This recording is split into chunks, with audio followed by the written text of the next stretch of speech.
Is Dubai on course to becoming the next Las Vegas?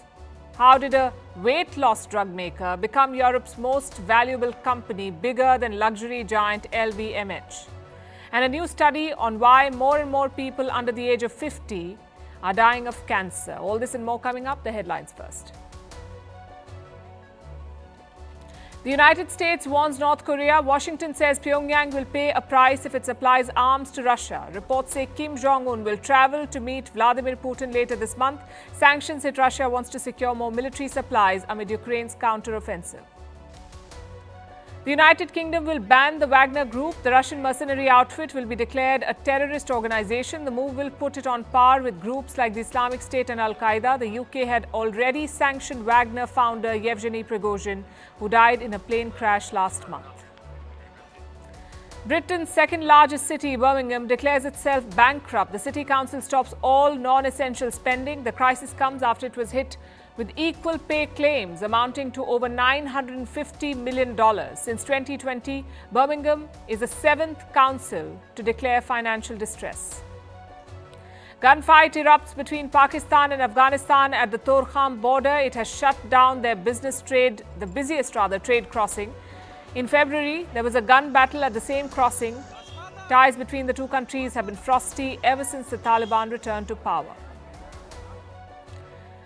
Manchester United shares plunged, their biggest ever one-day fall. The club shares fell by around $700 million in New York. It comes amid reports that the team's owners are going to take it off the market. No potential buyer has matched the club's asking price of more than $10 billion.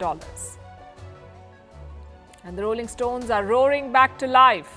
In October, they will release a new album after almost 20 years. Hackney Diamonds will be their first record since 2005. It will also be the first without their drummer, Charlie Watts, who died in 2021.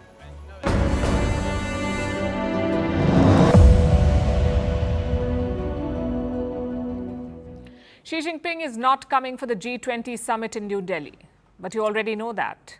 What we don't know for sure is why. If the idea was to avoid scrutiny, it has boomeranged. There is now an intense spotlight on China. Every day new stories are emerging. Beijing refuses to clear the air. Tonight we'll tell you about the latest theory doing the rounds. It says Xi Jinping has been reprimanded. By whom? Party elders. And they are a powerful bunch. They're not happy with the Chinese president. And they're letting him know that.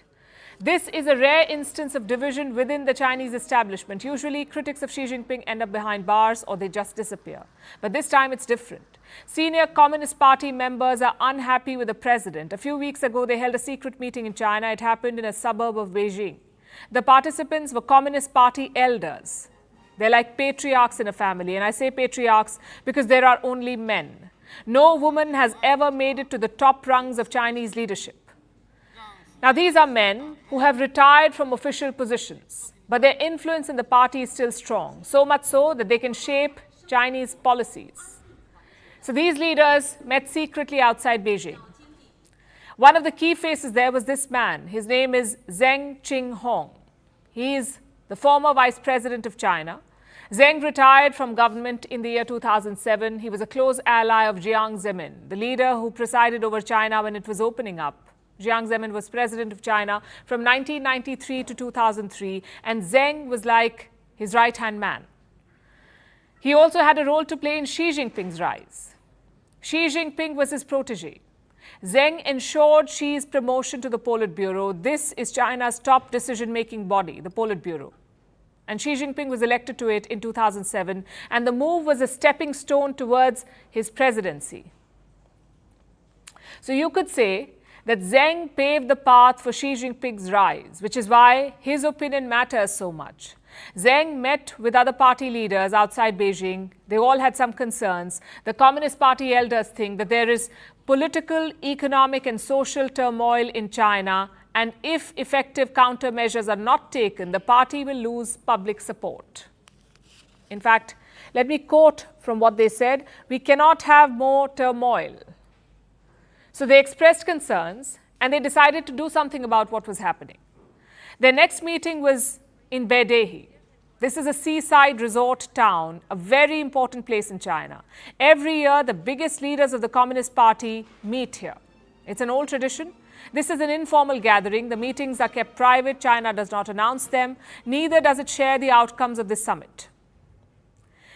This meeting is done basically to facilitate a free exchange of ideas. But sometimes these conversations get leaked, like in this case.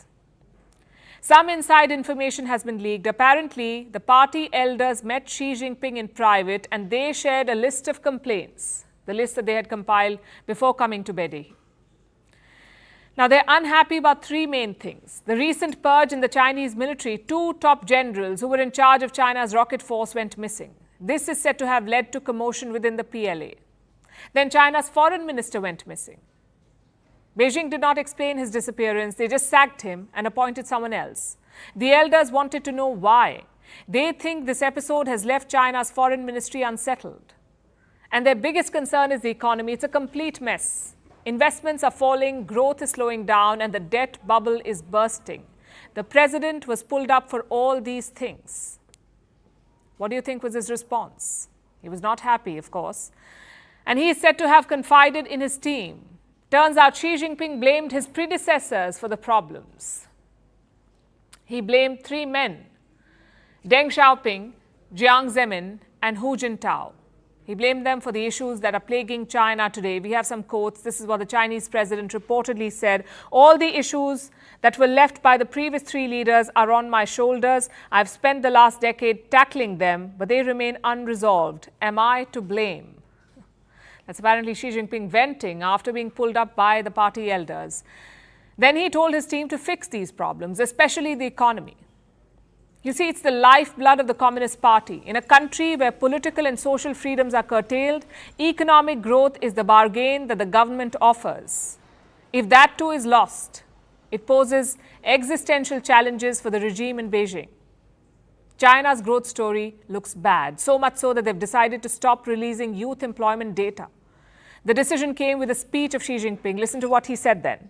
We must maintain historic patience and insist on making steady, step-by-step progress. So he's asking for the party's patience. The speech was released around the time when the Beidei summit ended. Now the timing makes sense. Does this have something to do with the G20 no-show? He lost face in Beidei. He did not want a repeat in New Delhi, perhaps. Reports say Xi Jinping's aides were concerned about this. They feared that China's economic challenges would be highlighted at the G20, so they decided it's better for the president to miss the event. They're sending Premier Li Qiang in his place, and he's been given a task. The premier looks after China's economy. So now it's his job to address questions about China's growth at the G20. It's a tough assignment. And it says a lot about the Chinese leadership. When the going gets tough, the leader goes missing.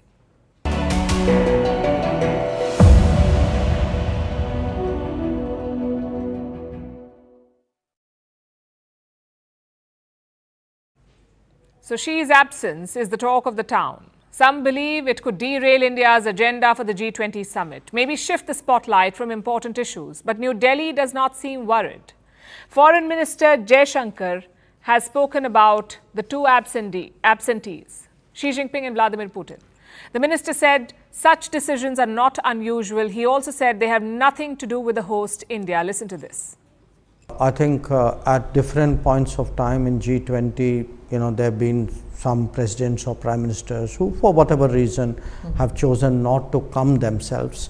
But that country and that country's position is obviously reflected by whoever is the representative on that occasion. I don't think it has anything to do with India. I think whatever decision they make, they would know best.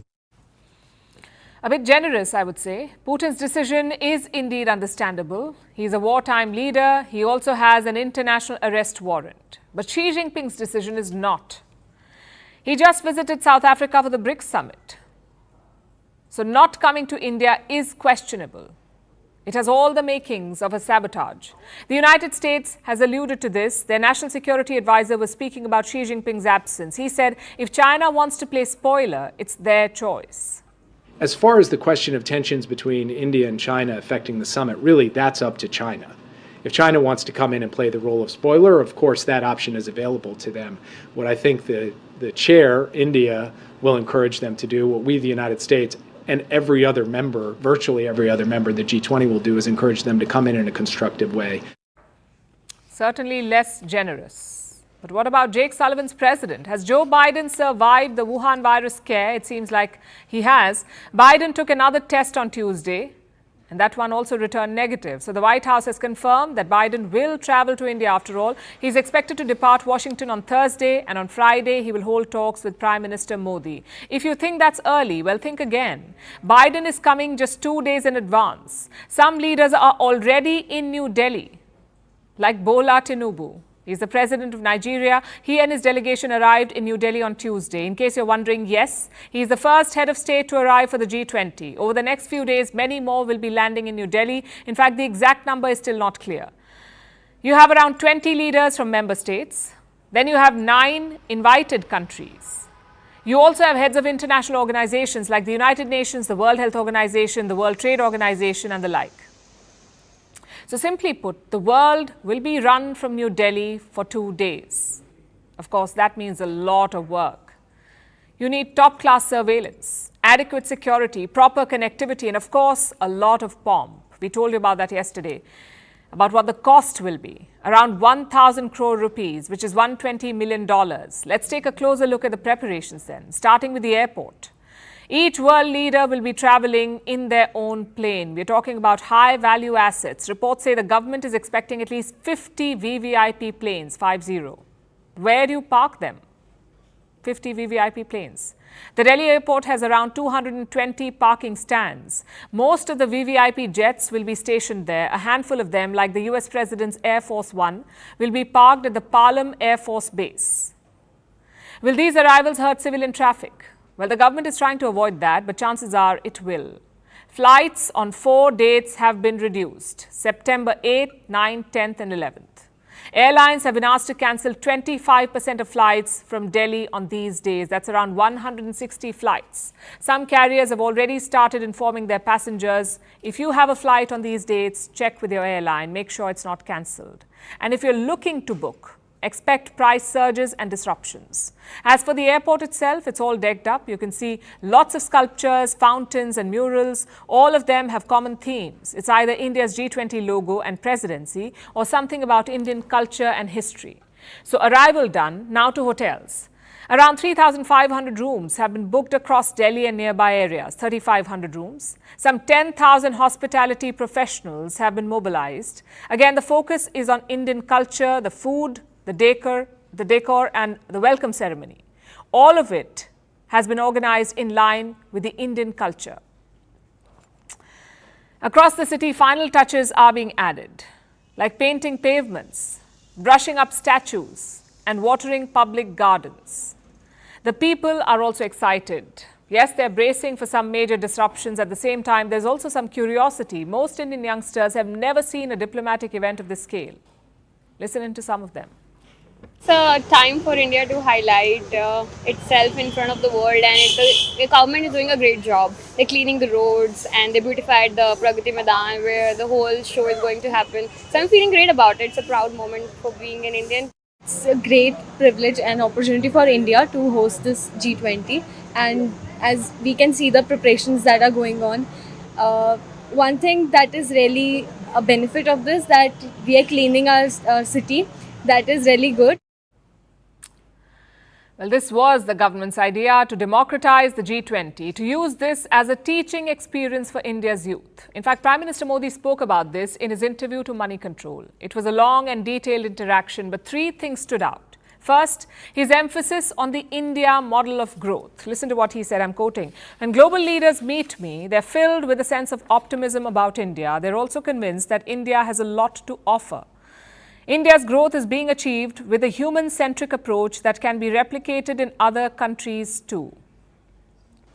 Now, this is important. We've heard about America's capitalist model. We've heard about China's pseudo-communist model. Now, Prime Minister Modi is highlighting the India model. Secondly, the question of G20's future. Again, let me quote from what the Prime Minister said. It would be a good idea to seek the views of nations outside the G20, especially from the global south. Institutions that cannot reform with the times cannot anticipate the future or prepare for it. When it is seen that institutions cannot act against those who violate the global rules-based order, they risk losing credibility. Is that a message to China? It could even be a message to India's partner Russia. Either way, the point is quite clear: evolve to survive. And finally, point number 3, India's imprint on the G20, and I'm quoting again. We are a nation that looks at the world as one family. Our G20 motto says that. In any family, every member's voice matters. Our democratization of the G20 presidency is our investment in the capacity building of the people, especially youth.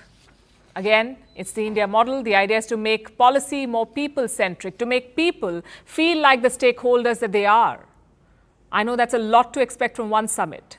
So let's see what the weekend brings.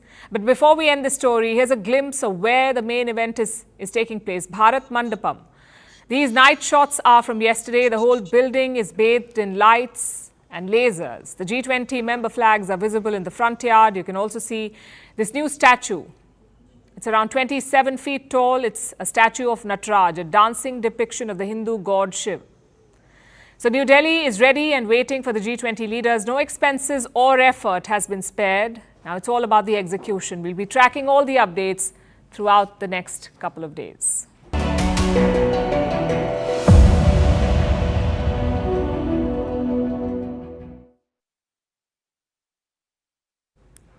Now let's talk about Pakistan, a country caught in a perpetual game of twister. Their problems are never ending, it seems. There's a caretaker government in place before the election takes place, possibly next year. And this caretaker government faces a new security nightmare. Terrorists with American guns. That's what the Pakistan government faces. The Prime Minister of Pakistan says there is a quote-unquote emerging challenge. And which group is he talking about? The Pakistani Taliban, better known as the Tehreek-e-Taliban Pakistan or TTP. They are using American weapons and launching attacks on Pakistani soil. Where did they source American weaponry? From Afghanistan. The TTP is friends with the Taliban. And when they returned to power, the Taliban, when they returned to power, they found a huge cache of American weapons. The US forces had left these weapons behind, and the stockpile was massive. It had night vision goggles, guns, ammunition, armored vehicles, even helicopters. The US left all of this behind. Do you know what was the total value of the stockpile? We have an estimate from April last year. The equipment is worth around $7 billion. Americans left weapons worth $7 billion for the Taliban. And how did the Taliban reach this stockpile? You see, the US had supplied these weapons to the Afghan government. They were supposed to be used by the Afghan army. But 2 years back, the government and the army fell. The Taliban took control of Kabul, and they also seized this arsenal. And since then, these weapons have been showing up everywhere. Indian authorities found them too, in Jammu and Kashmir. We're still talking about American weapons found in the hands of terrorists in Kashmir, those who crossed over from Pakistan and tried to create trouble in India. The Taliban has been selling these weapons. Weapon bazaars have sprung up in Afghanistan. American assault weapons are being sold there. Like the M4 gun, it has a price tag, $2,400.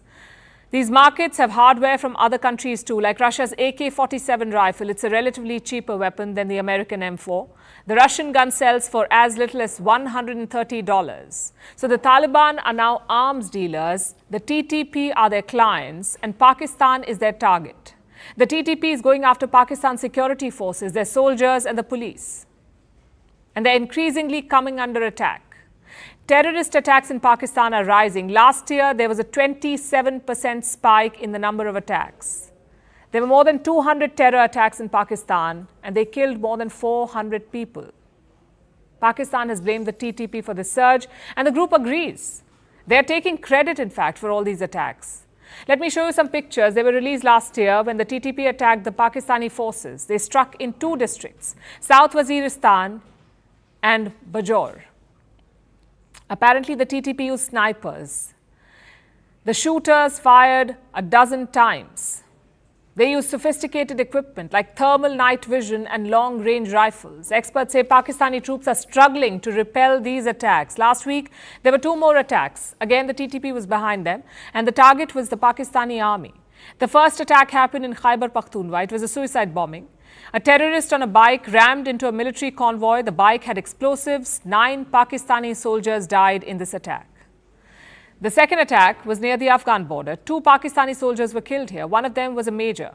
The TTP struck again today, again in Khyber Pakhtunkhwa. They attacked the Pakistan army near the border.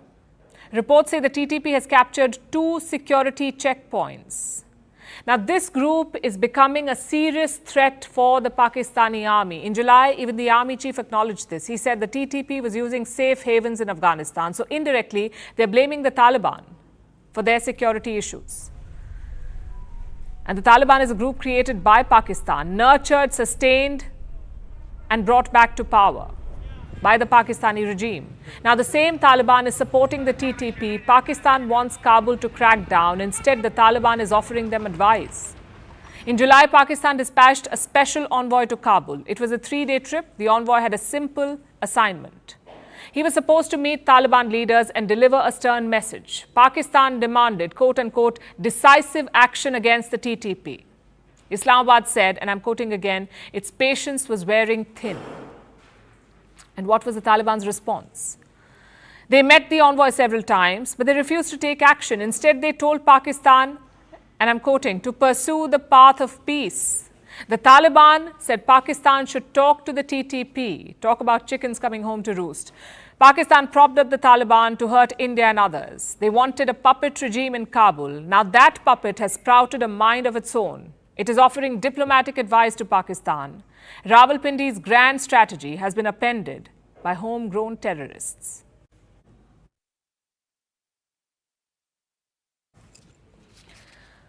Now, we've spoken about the G20 summit, but India will be hosting another multinational event soon. And this one, you could say, is much more popular. I'm talking about the ICC Cricket World Cup. It is starting next month. Around 50 matches will be played across 10 venues. We know what happened when India last played a home World Cup.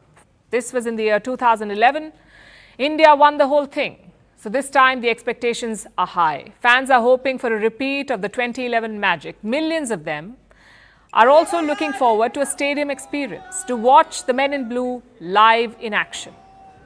But things are not going to plan. Most fans are complaining on social media they have problems with the ticket booking experience. Take the India-Pakistan match. It is being held in Ahmedabad next month. Fans were eagerly waiting for the tickets to drop. And when they did, it came as a rude surprise. Within minutes, the match was sold out. Now, obviously, this raised questions. The Ahmedabad Stadium has a capacity of 132,000 seats. Surely, tickets cannot be sold out in minutes. So some fans did some digging. They looked into the booking website source codes. You know what they found? Only 8,300 tickets were put on sale. Now, I must remind you, this has not been confirmed by the cricket board or the booking partner. This is all tech bro research. So take it with a pinch of salt. And what is the Gujarat Cricket Board saying?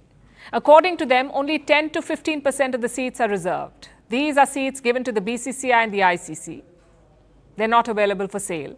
The rest are sold on booking platforms and the ICC website. So we did the math. And that should be more than 100,000 tickets.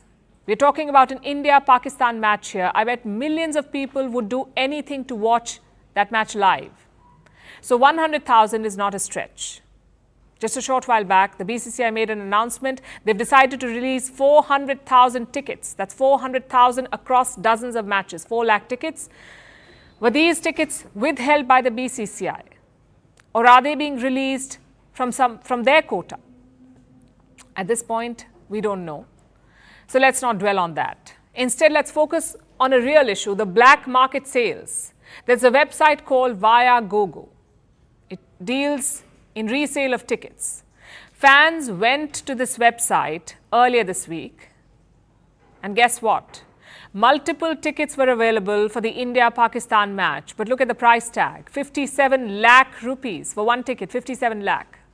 A few of them were selling for 18 and 22 lakh rupees. Now, to give you some context, 57 lakh rupees is 69,000 US dollars. It is 13 times the average annual income in India. But that's not even the most jarring part. The actual price of these tickets is just 2,000 rupees. If you buy them on the ICC website, it costs that much, 2,000 rupees. But in the resale market, it can go up to 57 lakh rupees. Now, a quick disclaimer, we went on the same website. The prices were not that high today. One ticket was selling for around 47,000 rupees. So the price keeps changing based on the sellers and what the sellers are asking.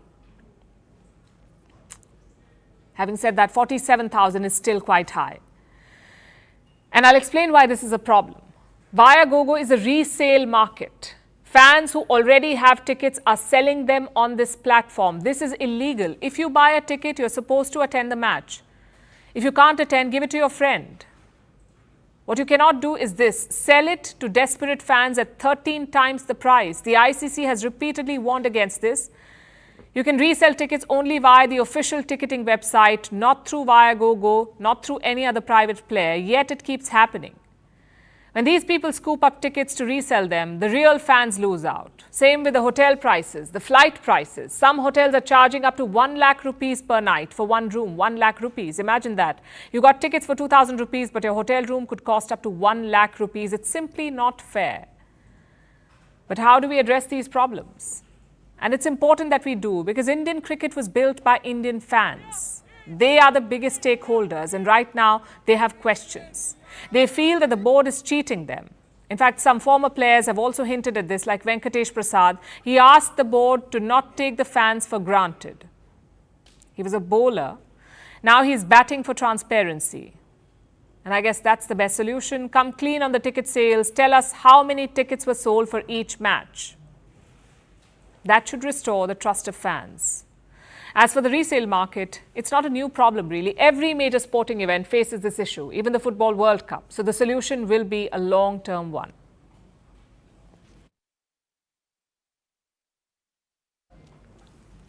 Talking about expensive things, how can we not mention the iPhone? It is at the center of the US-China tensions now.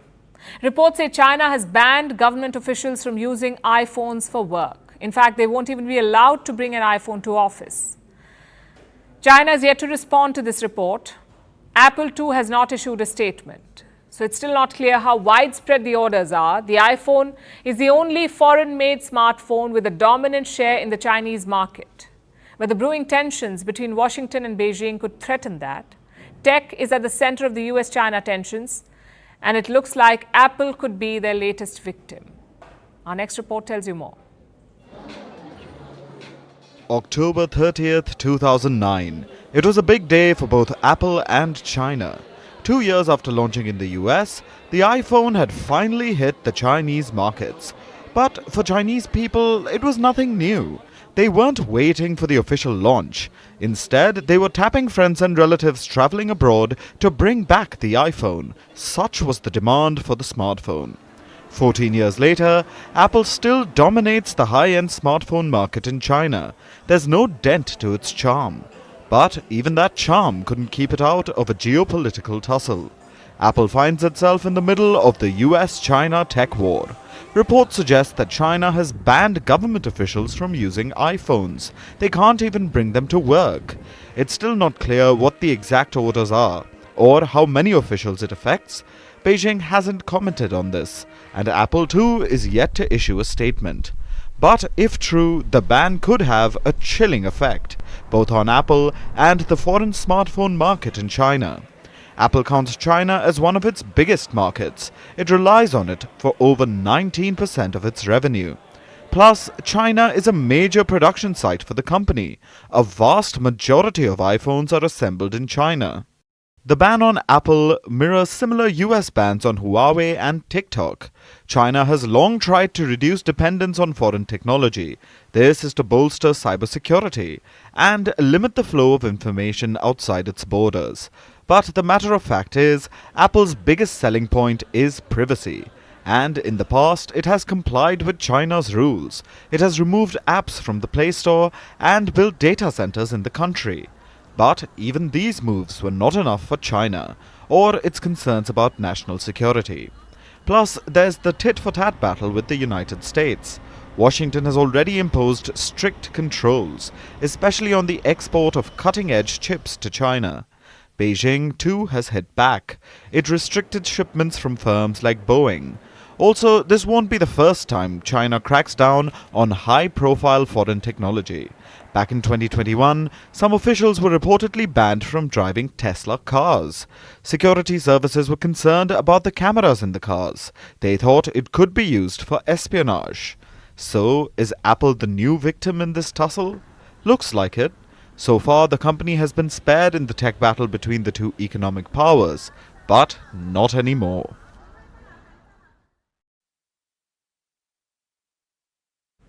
And now let's turn our focus to Africa. Burkina Faso in West Africa has erupted in clashes. This is a fight between the armed forces and militants. At least 53 troops have died. 17 were soldiers, 36 were volunteer fighters. They died in the northern part of the country, near the border with Mali. The army of Burkina Faso says it is conducting an operation there. It began on Monday, that operation. That's when the clashes also began. And now 53 troops are dead. It's not clear how many militants have died. This latest bloodbath is part of a bid to reconquer territory. You see, the northern part of Burkina Faso is not in the government's control. It has seen years of Islamic militancy. It is part of the so-called three borders, an area between Burkina Faso, Mali and Niger, hence three borders. For about 7 years, this entire area has been under attack. Terrorists have taken a hold of the region. These are groups affiliated with the Al-Qaeda and the Islamic State. In this region, the Islamic State or ISIS is called the Islamic State of the Greater Sahel, ISGS, Islamic State of Greater Sahel. Now, for years, the ISGS and other groups have been trying to carve out territory for themselves here, leaving thousands of people dead in their wake. Since 2015, more than 16,000 people have been killed in Burkina Faso alone. 16,000 people. This includes civilians, soldiers and the police. The terrorists also control about 40% of the country's territory. Obviously, this has fueled anger. It has resulted in coups. In fact, all these three countries, Burkina Faso, Mali and Niger, have seen a coup recently. The coup in Niger is the latest one. It took place in late July. Mali has seen two coups in the last 3 years, one in 2020 and the second one in 2021. And Burkina Faso saw two coups just last year, one in January and the second one in late September. And all the military leaders taking charge have said the same thing. Le mercredi 26 juillet 2023, on Wednesday, July 26th, security forces gathered to put an end to the regime of the Seventh Republic. Our action is motivated by the sole desire to preserve our beloved homeland in the face of the continuous deterioration of the security situation of our country. nos objectifs ne sont autres que de donner. Our objectives are none other than to breathe new life into all our compatriots afflicted by this conflict. It is also to envisage endogenous development relying only on ourselves. They say they took over to provide better security to their people. The military needed to be in charge to end the militancy. But has that really worked? We mentioned that 16,000 people have been killed in Burkina Faso since 2015. 5,000 were killed this year alone after the two coups. These latest clashes have seen the most casualties in months, but that does not mean smaller attacks have not taken place. Look at this, 60 people killed in late April, allegedly by men in military uniforms. Burkina Faso insisted that these were militants. Also in April, over 40 people died in a terror attack. 44 were killed earlier that month in another attack. March saw at least two major attacks, 14 people killed in one, at least 12 in the other. And in late February, an attack saw 51 soldiers from Burkina Faso killed. Now, this does not necessarily mean that Burkina Faso's new junta is incompetent. They have taken a hard line on insurgency. They're attacking areas under enemy control, and that's one of the reasons why there's been an uptick in casualties. But another reason is the instability brought by the coups. In Burkina Faso and Mali, studies show that militancy got a boost recently. The junta rule is directly to blame for this. Think about it. The days of uncertainty after a coup takes place. Tensions with neighboring countries following a coup, international sanctions, border closures, the threat of intervention. All these things are a boon for terror groups. The chaos allows them to expand their influence, and this has led to their proliferation in the Sahel region. When the military junta took over Mali, Burkina Faso and Niger, they promised to end militancy, to improve the security situation. So far, the opposite has happened. You can choose to see this as turbulence, the chaos that's part of a transition period. But the promise was an end to the violence, and so far, the juntas have failed to deliver.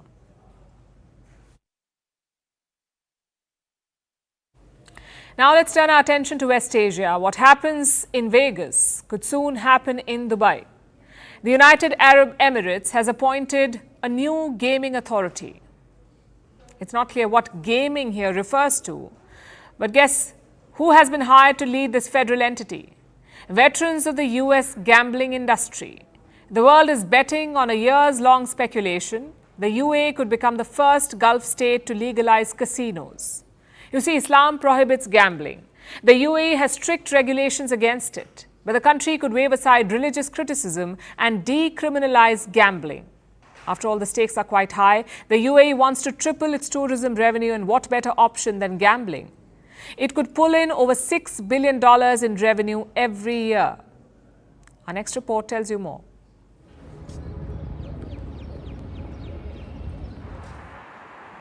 This is Dubai, a city in the United Arab Emirates, home to the Burj Khalifa and numerous other skyscrapers.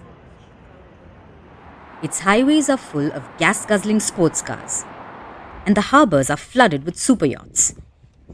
In Dubai, money doesn't talk, it screams. With its glitzy desert landscape, it's become the city of choice for international stars and businessmen. It's often called the playground for the rich. But lately, Dubai has garnered another nickname, the Las Vegas of West Asia. Not just because Dubai is known for its party life, but also because, much like Nevada's Vegas, it could soon become a gambling hub. The UAE has set up a new gaming authority. It's called the General Commercial Gaming Regulatory Authority. It will facilitate and manage the quote-unquote economic potential of commercial gaming. Now, no one knows what the word gaming here refers to, but most are betting on, you guessed it, gambling. For starters, the federal authority is being led by veterans of the gambling industry from the US. In 2018, Dubai began playing host to the famous Caesars Palace, the only branch of this hotel chain that doesn't offer gaming amenities. Meanwhile, resorts like MGN and Wynn that are popular for casinos are under construction in the desert nation. They've announced plans to set up gaming facilities. Again, with that word. The UAE doesn't want to come out and clarify the term just yet. Many believe the UAE could decriminalize gambling. So why can't the UAE just say it out loud? Because this will be a controversial move. You see, Islam prohibits gambling, and the UAE has strict regulations against it.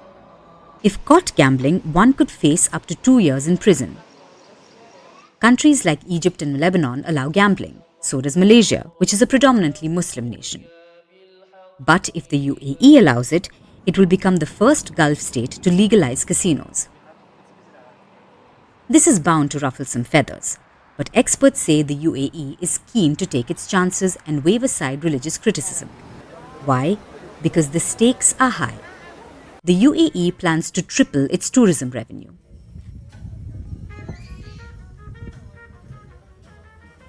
Last year, tourism accounted for 9% of the Gulf nation's GDP. It drew in about $45 billion. By 2031, the government hopes to increase it to $121 billion. So the UAE wants to attract high-spending tourists and is willing to go all in. The introduction of resort-style casinos, much like those under construction in Dubai, could bring in the big bucks. Reports say the UAE could pull in over $6 billion of gaming revenue annually. That's not far from the Vegas gaming revenue. It made a record-breaking $8.3 billion last year. Some say Dubai could even surpass Vegas in the long run, because unlike Nevada, it will probably target high-end and high-net-worth individuals. No one is sure if that will actually happen, but one thing is clear. The UAE has big money-making ambitions. So chances are it will transform Dubai into the next sin city, even if some view it as a literal sin.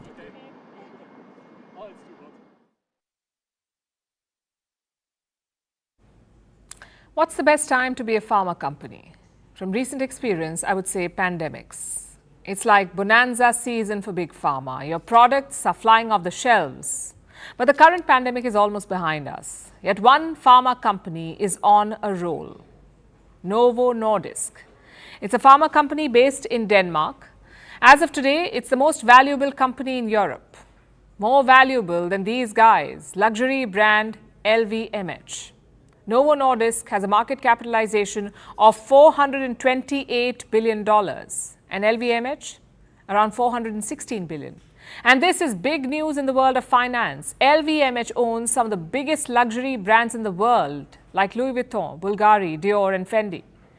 Their margins are superhuman. So how did a pharma company, a Danish pharma company, beat out LVMH? Thanks to two weight loss drugs, Wegovy and Ozempic. Now, Wegovy was meant to treat obesity. Ozempic is a drug for type 2 diabetes. But both of them share the same active ingredient. As a result, they can reduce weight. Some quick FAQs now. How effective are these medicines? How many countries use them? And what next for the company making them, Novo Nordisk? First, let's talk about the efficiency. Results from clinical trials are positive. They show Wegovy can reduce up to 15% of your body weight. And how long would that take? Around 16 months, give or take. Another trial showed it can be beneficial to the heart. Apparently, Wegovy reduced the risk of heart-related deaths by 20%. Question number 2, how many countries use them? Just a handful right now, like the United States, Denmark, Norway and Germany. Last week, the company got another boost. Britain announced a controlled launch of Wegovy. What does that mean? It means the drug will now be available as an option to reduce weight. But there's a condition. You must have at least one weight-related condition, say hypertension or heart disease. Finally, question number 3. What next for Novo Nordisk? I'm afraid sky is not the limit, at least not yet. There is no denying that the market for weight loss is huge. The World Health Organization has some numbers. They claim more than 1 billion people are obese. That's 1 billion potential customers. But can all of them afford this drug? Well, certainly not. Wegovy costs around $1,000 per month. That's more than 80,000 Indian rupees. How many Indians do you think can spend 80,000 a month on weight loss? A tiny fraction. Which is why Novo Nordisk is targeting the West. The company is investing billions of dollars to expand capacity. Their projections are eye-watering. Profits are already 30% higher than last year. By the end of 2023, it could be 37% higher. The shares are also trending up. They're 40% higher than in January 2023. This is massive growth for any company. The question is, can they sustain it? Some financial analysts do not think so. Like the UBS group in Switzerland, their advice is to sell Novo Nordisk shares. It sounds bizarre, doesn't it? The company is expecting profits to keep rising, but analysts say dump them. The reason is a bit complicated. You see, weight loss is a luxury industry right now. Patients are paying from their pockets. And why is that? Because these drugs are not insured. You cannot pay through your insurance money. If that changes, then sky is indeed the limit. Let me explain how. Insurance companies make up a big chunk of drug purchases. Look at the US, for example. 82% of drug spending was from some kind of insurance, either private or state-funded. Only 14% was out of the pocket. What does that tell you? If a drug is covered under insurance, more people will take it. More people can take it. If it's not insured, it will remain a luxury, which is why Britain's recent decision is important. The National Health Service, or the NHS, has started buying Wegovy, and the NHS is funded by the public. If this gets replicated throughout the West, it could be like a revolution. We could be looking at a revolution, a weight loss revolution. But insurers are pushing back. They need more evidence on the heart disease claims. They also say it's too expensive. So going forward, this will be a huge debate because let's face it, obesity is a major issue. Some reports say half the world could be obese by 2035. And with obesity come diseases. So it's important to confront this issue. It's important to address and treat obesity. But how you do that is also important. Are $1,000 drugs the ideal answer? For some patients, maybe, but for all obese people, maybe not. Drugs like Wegovy come with side effects, some mild, some serious. The serious side effects include kidney problems and depression. But Novo Nordisk says these are rare. Of course they do.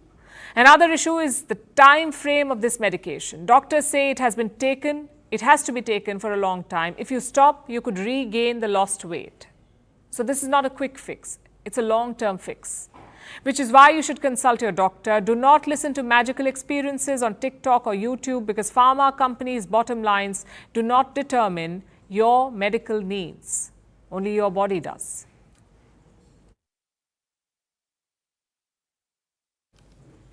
For our next story, let's stay on health. Growing old has many upsides, but it also comes with a number of health concerns. A big downside is high risk of developing cancer.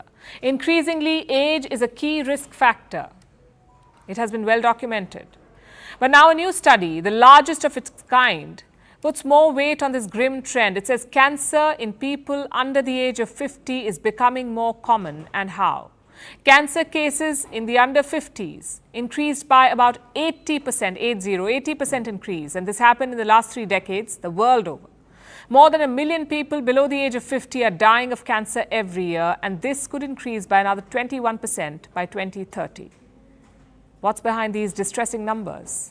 Our next report tells you. The world is contending with a disease that's growing as rapidly and silently as a tumor. And now it's preying on the young. We're talking about cancer. As people grow older, the risk of developing cancer increases. Advanced age has been considered a significant risk factor. But now, research says even the young aren't safe, and people under 50 are increasingly becoming susceptible to the deadly disease. According to a new study, the number of under 50 people being diagnosed with cancer has risen by 79% in the past 3 decades the world over. Cancer occurring in adults between 18 to 49 years is known as early onset cancer. In 1990, global cases of early onset cancer stood at 1.82 million. In 2019, they increased to 3.26 million. It's important to note one thing here. There has been a 40% rise in the total population in the past 3 decades. But even so, a rise of about 80% is alarming. And that's not all. Not only the cases, but the deaths are increasing too. Over 1 million under 50 people are dying of cancer annually. That's a 27% increase in 3 decades. Where were the highest death tolls seen? They were linked to breast, windpipe, lung, stomach and bowel cancers. But while the young across the world are being diagnosed, like most diseases, it's not equally spread. The highest incidence rates were in North America, Oceania, and Western Europe. This study is the largest of its kind, but it isn't the first to show this trend. Cancer records from 44 countries agree with this. They found early onset cancer rising rapidly for 14 types of cancers. Windpipe and prostate cancers rose the fastest by about 2% for each. Breast cancer is the most common type among the under 50. There were 13.7 cases per 100,000 people in 2019, with an increase seen in many middle to high-income nations. The question is, what's behind this substantial rise in cases? Experts are still in the early stages of understanding the reasons.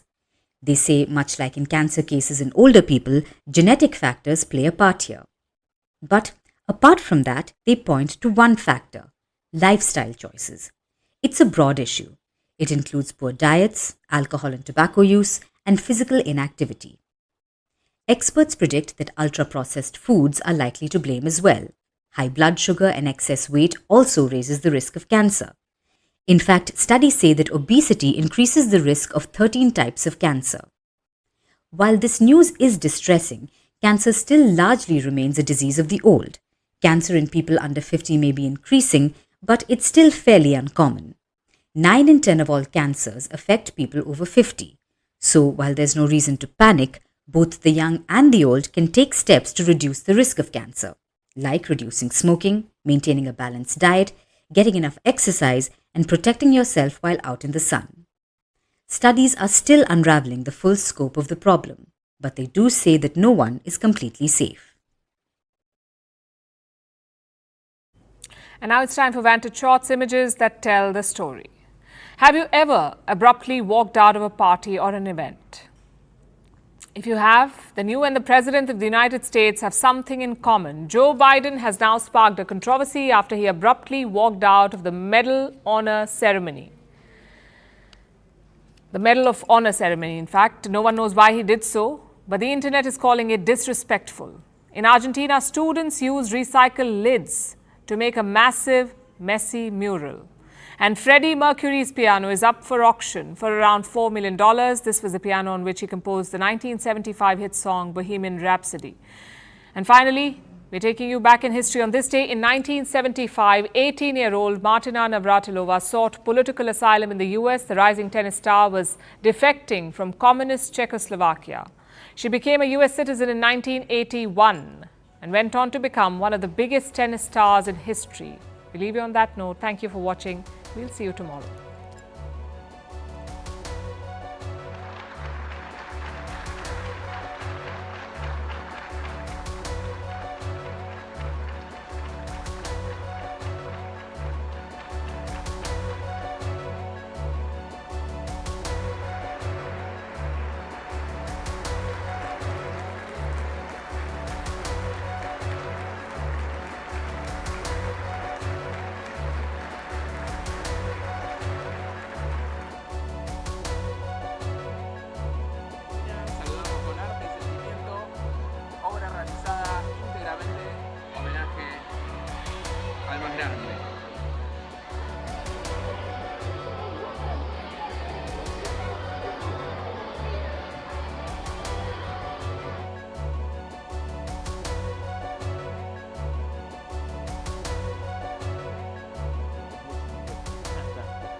That also the Prime Minister has spoken about, PM has also spoken about. Reining in inflation, how inflation has become a major issue in the world. Global inflation has at highest levels due to after the COVID pandemic and also due to the Russia-Ukraine war. But India's Prime Minister Narendra Modi saying to Moneycontrol that how his government has helped rein in inflation. In fact, he even mentioned to the recent promise made and the decision taken on Raksha Bandhan, where the price of LPG cylinders has been brought down by rupees 200 for all consumers. The PM also speaking about the roadmap to the third largest economy, saying it's a matter of great pride that India has risen now to the fifth largest economy in the world, and what will be the roadmap for India going ahead to be the third largest economy in the world. Let's first speak about the role the PM spoken about India and G20, when he says that it is important for me to speak a little bit about the backdrop in which India became the president of the G20. There was a pandemic followed by a conflict situation. It posed a lot of questions to